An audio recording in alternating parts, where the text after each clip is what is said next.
വഴിയോരത്ത് ബോധമറ്റ് ഗുരുതരാവസ്ഥയിൽ കിടന്ന ഒരു അപരിചിതന് താങ്ങായ ആരോഗ്യ പ്രവർത്തകരെക്കുറിച്ച് നമുക്ക് സംസാരിക്കാം.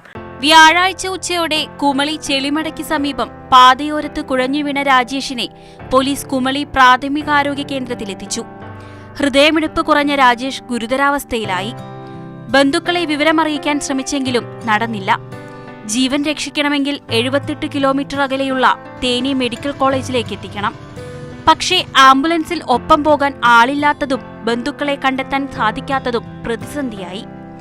രോഗിക്കൊപ്പം പോകാനുള്ള തീരുമാനമെടുക്കാൻ ഡോക്ടർ കിഷോർ ഫർഹീന് മറിച്ചൊന്നും ചിന്തിക്കേണ്ടിയിരുന്നില്ല. പേഷ്യൻ്റ് കണ്ടീഷൻ വളരെ മോശമായിട്ടുണ്ടായിരുന്നു. പേഷ്യൻ്റ് പൾസ് എല്ലാം ലോ ആയിട്ടുണ്ടായിരുന്നു. കാണുമ്പോൾ അത്ര ജീവൻ ഇതായിട്ട് തോന്നിട്ടില്ല. പിന്നെ ഇവിടെ നിന്ന് മെഡിക്കൽ സെൻ്ററാണോ കൊണ്ടുപോകണം. പിന്നെ ഇവിടെയുള്ള ചാർജ് ഡോക്ടറെ ഞാൻ ചോദിച്ചു എങ്ങനെ മാഡം ചെയ്യണം. മാഡം പറഞ്ഞു 108 ഇതായിട്ട് വിട്ടോന്ന് പറഞ്ഞു. പിന്നെ ബൈസ്റ്റാൻഡേഴ്സ് ആരും ഇല്ല. പിന്നെ ഓർത്ത് ഓക്കെ പോവാം. പിന്നെ ടീമോട് ചോദിക്കുമ്പോൾ ഓക്കെ മാമെന്ന് പറഞ്ഞു.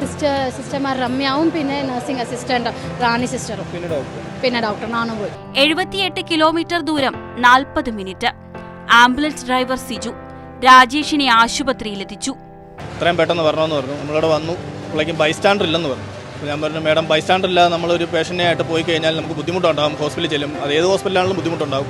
അതുകൊണ്ട് എന്ത് ചെയ്യുമെന്ന് ചോദിച്ചപ്പോൾ അവർ പറഞ്ഞു അവിടുത്തെ ഈ ഹോസ്പിറ്റലിൽ തന്നെ ഡോക്ടറും 2 നേഴ്സുമാരും അവർ കയറി എൻ്റെ കൂടെ വണ്ടിയെ വരികയുണ്ടായി.